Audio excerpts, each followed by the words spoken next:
인체가 심장의 힘으로 혈관을 통해 혈액을 돌려 세포에 공급하는 것은 물과 영양과 산소다. 이 세 가지 중에서 혈압에 영향을 미치는 요소는 산소다. 물이나 영양은 몇 시간 이상 공급이 안 돼도 문제가 없지만 산소는 단 4분만 공급이 중단돼도 세포가 죽는다. 운동할 때 혈압이 상승하는데 숨이 차는 이유는 바로 산소를 공급해 달라는 것이다. 고혈압은 세포의 산소 공급이 잘 안 되는 것이 근본 원인이다. 산소 공급이 잘 안 되는 이유는 혈관에 이상이 있는 경우와 혈액에 이상이 있는 경우다. 적혈구. 일상에서 적혈구 용적률이 떨어지는 섭생을 하면 혈압은 상승한다. 적혈구 용적률을 떨어뜨리는 경우가 어떤 것들인지 살펴보자. 혈전과 혈압. 혈전이란 혈액이 진득하게 굳어가면서 뭉쳐져 덩어리 상태가 되는 것을 말하는데, 이렇게 되면 헤모글로빈은 본래의 기능인 산소를 운반을 하지 못하게 된다. 혈전은 일종의 노폐물이기 때문에 적혈구 용적률을 떨어뜨린다. 혈전은 일반적으로 혈구들보다 매우 크기 때문에 가는 못의 혈관을 통과할 수가 없다. 혈전이 커지면 동맥을 막을 수도 있다. 따라서 혈관에 혈전이 있으면 혈압이 오르게 되는 것이다. 스트레스와 혈압. 스트레스를 받으면 혈압이 오른다는 사실은 누구나 아는 사실이다. 사람이 스트레스를 받으면 인체 내에서는 스트레스 호르몬이 생성된다. 이때 발생된 스트레스 호르몬은 백혈구를 파괴하게 되는데, 이때 죽은 백혈구들이 노폐물이 되어 혈액이 탁해지면서 혈중 적혈구 용적률을 떨어뜨린다. 죽은 백혈구가 미세 혈관들을 따라 돌다가 좁아진 혈관이나 그 외적 요인에 의하여 혈관에 축적되고 혈관을 막게 되면서 혈압이 올라가게 되는 것이다. 스트레스를 받으면 뒷목이 뻐근한 이유가 백혈구가 죽어 혈액순환을 방해하기 때문이다. 설상가상으로 뒷목 부위에 위치한 흉선 조직이 위축된다. 흉선 조직이 위축되니 해당 부위의 혈류에 악영향을 끼치게 되는 것이다.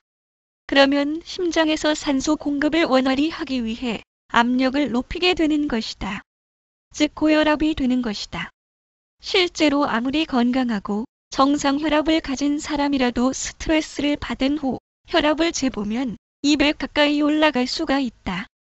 주변에서 아주 건강했던 사람 중에 갑자기 뇌혈관이 터져 문제가 심각해지는 사람들을 종종 보게 되는데, 스트레스를 받으면 혈압이 급격하게 상승하기 때문에 뇌혈관이 터질 수가 있는 것이다. 피로와 혈압. 심한 운동을 하거나 과로를 하면 몸속의 에너지 대사의 부산물인 젖산이 다량으로 발생한다.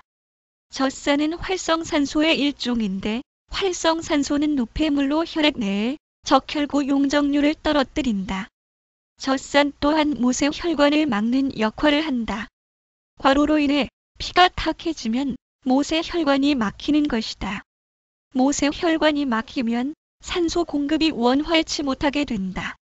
따라서 심장은 각 장기의 산소 공급을 위해 센 압력을 가하고 결국 혈압은 상승한다. 젖산은 우리가 흔히 느끼는 근육의 피로도를 높이는 역할도 한다. 자외선과 혈압. 자외선은 단백질을 파괴시켜 피부 노화를 촉진하는 것으로 알려져 있다. 자외선에 의해 단백질이 파괴되면 당연히 노폐물이 발생한다. 그 노폐물은 적혈구 용적률을 낮춘다. 따라서 세포의 산소 공급을 어렵게 만들어 혈압이 상승하는 요인이 된다. 진통소염제. 항생제와 혈압 해열 진통제에는 살리실릭산이라는 독성 물질이 들어있다. MBC 시사 매거진에서 실험한 내용을 보면 살리실릭산을 물 1리터에 160mg을 넣은 실험관에서는 물고기가 단 20분도 안 되어 14마리가 모두 죽었다. 물벼룩도 200mg에서 3시간 만에 모두 죽었다. 또 소염제에 들어있는 니클로페나그로 실험을 했다. 100mg에서는 20마리 중 7마리가 이틀 만에 죽었고, 50mg에서는 20마리 중 2마리가 죽었다. 6mg에서 96시간 만에 물벼룩 20마리가 모두 죽었다. 이런 독성 물질이 인체에 들어가면 어떻게 될까? 인체의 세균을 죽이기 위해 투여한 약 성분에 의해 세균만 죽는 것이 아니고 세균과 싸우는 백혈구도 죽는다. 죽은 백혈구는 그대로 노폐물이 되고 결국 피를 탁하게 만들어 혈액의 흐름을 나쁘게 만든다. 즉 혈압이 올라가는 것이다. 양약을 장기적으로 복용하면 면역력을 떨어뜨리는 자체의 부작용도 있지만 2차적으로 고혈압에도 나쁜 영향을 주기 때문에 주의가 필요한 것이다. 약을 복용할 때는 물을 더 섭취해서 약물은 물론 죽은 세균, 백혈구 등을 가능한 빠르게 배출시켜야 한다. 균형 잃은 식사와 혈압. 우리 몸은 음식을 소화하는 과정에서 노폐물의 일종인 활성산소가 발생한다. 이러한 노폐물을 중화시키고 배출하는 것을 돕는 것이 항산화 물질이다. 음식을 섭취할 때 식품들을 균형 있게 섭취하지 못하면 피가 탁해져 적혈구 용적률이 낮아지고 혈압이 높아진다. 대표적 항산화 물질의 섭취 방법은 채소와 과일에 있다. 과일에는 다양한 종류의 비타민이 들어있는데 비타민은 동맥에 쌓여있는 콜레스테롤이나 산화 물질을 제거해주는 기능이 있다. 항산화 식품을 섭취하면 혈액이 맑아지고 혈관에 쌓여있는 이물질들을 제거하여 혈관이 정상화되는데 도움을 준다. 따라서 세포의 산소 공급이 원활해져 혈압이 낮아진다. MBC 생방송. 오늘 아침에 과일을 전혀 먹지 않던 고혈압 환자를 대상으로 3주간 과일 섭취 전후 혈압의 변화를 비교해 보았다. 그 결과 혈압이 30대 여성 환자의 경우 혈압이 161에서 149로 크게 낮아졌다. 혈압이 낮아진 이유는 과일의 항산화 작용이 피를 맑게 하여 세포에 산소 공급이 원활해졌기 때문이다. 혈액의 점도가 높아지는 섭생. 혈액의 점도가 높아져서 발생되는 혈액성 고혈압은 혈관성 고혈압에도 직접적인 영향을 준다.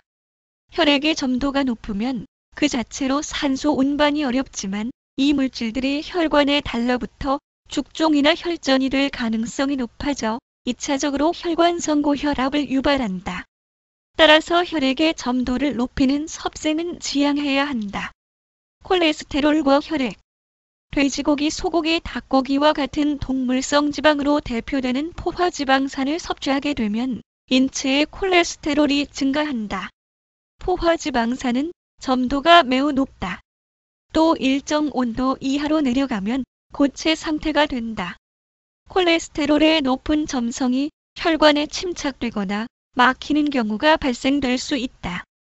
따라서 혈류를 방해하고 산소 공급을 어렵게 만들어 혈압을 높인다. 고기를 구워 먹고 나서 식으면 주변에 우윳빛 지방들이 엉겨 붙은 것을 보았을 것이다. 이것이 포화지방산이다.